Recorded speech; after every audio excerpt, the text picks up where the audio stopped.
Salut à tous, c'est Mathieu de la West Coast Family. Donc on est à Tours aujourd'hui, on est dans la West Coast Academy, une petite salle de parcours montée par Charles, beaucoup de potentiel. On vous a concocté un petit tuto sur le costal, j'espère que ça va vous plaire. Accrochez-vous, c'est parti.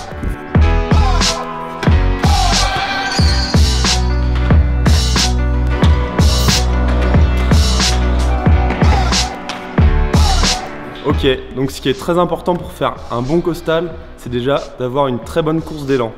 Et l'élan, il est un peu particulier quand on fait sur du béton, puisqu'on va pas percuter le sol à deux pieds, à pieds joints, on va faire un appel pied décalé. C'est un tempo à choper et c'est pas évident. Donc j'espère que vous connaissez tous votre pied d'appui. Donc si vous connaissez pas, c'est tout bêtement le dernier pied que vous posez quand vous faites la roue. Donc le tuto, il va être disponible pour les gauchers et les droitiers. Donc si votre pied d'appui c'est le gauche, vous tournerez comme ça, sur la gauche, et si votre pied d'appui c'est le droit, ben vous tournerez comme ça. Donc après une petite course normale, on va se concentrer sur les 3 derniers pas. Donc ces 3 derniers pas, ils vont servir à avoir une accélération de folie. Il faut donner sa vie dans ces 3 derniers pas. La petite course avant, c'est juste pour avoir un petit peu d'élan, mais les 3 derniers pas, ça détermine toute la hauteur du costal. Les 3 derniers pas du costal, donc c'est là où on s'énerve, on va les appeler les pas 1, 2 et 3. Donc pour moi, ça fait gauche, droite, gauche. Donc le pas 1, on va vraiment lancer l'accélération, on va aller chercher le sol sur le pied 2 et 3 en fléchissant vraiment les genoux pour plier une sorte de ressort, notre corps c'est le ressort. Et après on va pouvoir exploser et lancer le costal. Je vous conseille de répéter cet élan plein de fois avant de le lancer vraiment. Même si vous avez une technique pas terrible de costal, ça va passer parce que l'élan là il donne une force surpuissante. Donc maintenant qu'on a vu l'élan des pieds, on va se concentrer sur les bras.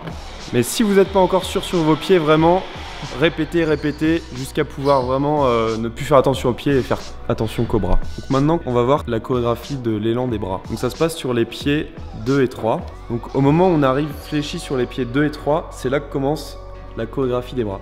On est là, fléchi. Le bras gauche, il va nous servir à avoir la hauteur sur notre costal, donc on va essayer de le fixer assez haut. Et pendant ce temps-là, le bras droit, il va nous donner toute la puissance de rotation du costal. Et donc il va aller beaucoup plus vite que le bras gauche. Bam! Donc maintenant qu'on a passé 15 jours à apprendre l'élan du costal, il est temps de le lancer.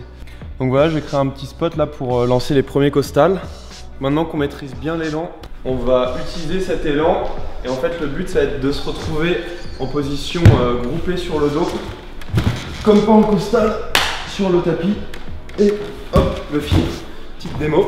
Là, l'utilité de cet exercice, c'est de bien comprendre que le costal, c'est une roulade sur le dos. Et c'est pas un salto avec la tête en bas. Maintenant, on peut virer le spot et commencer à faire nos tentatives de costal avec l'élan. Donc là, on va lancer le costal pour la première fois. Donc quand on lance pour la première fois, on va tomber, c'est sûr. Et en fait, pour bien apprendre une figure, il faut aussi passer par les chutes. Donc je vais vous montrer qu'il faut dédramatiser la chute. Donc là, on va arriver comme ça le premier jour. Et ça va donner ça.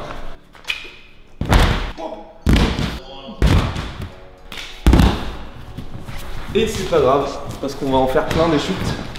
Moi, je préconise eau, tapis et sable, les 3 éléments.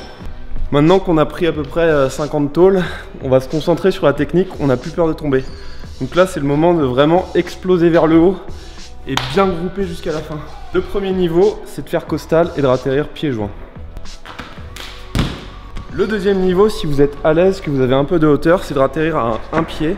Ça augmente la fluidité et ça fait toujours plaisir.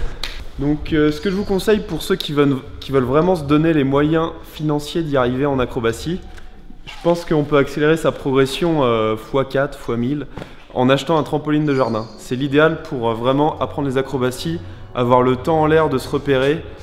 Et après, pour transférer ça au sol, il n'y a plus qu'à avoir la puissance.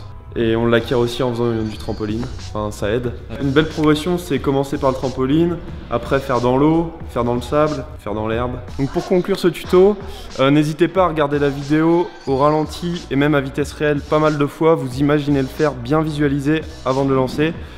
Après, passez des heures à vous entraîner, des heures et des heures. Devenez des no-life du training et vous aurez un joli costal. Si cette vidéo vous a plu, n'hésitez pas à mettre un gros pouce bleu. Si vous avez des questions, si vous rencontrez des difficultés pour apprendre le costal, n'hésitez pas à poser vos questions dans les commentaires, on y répondra. Bon training à tous.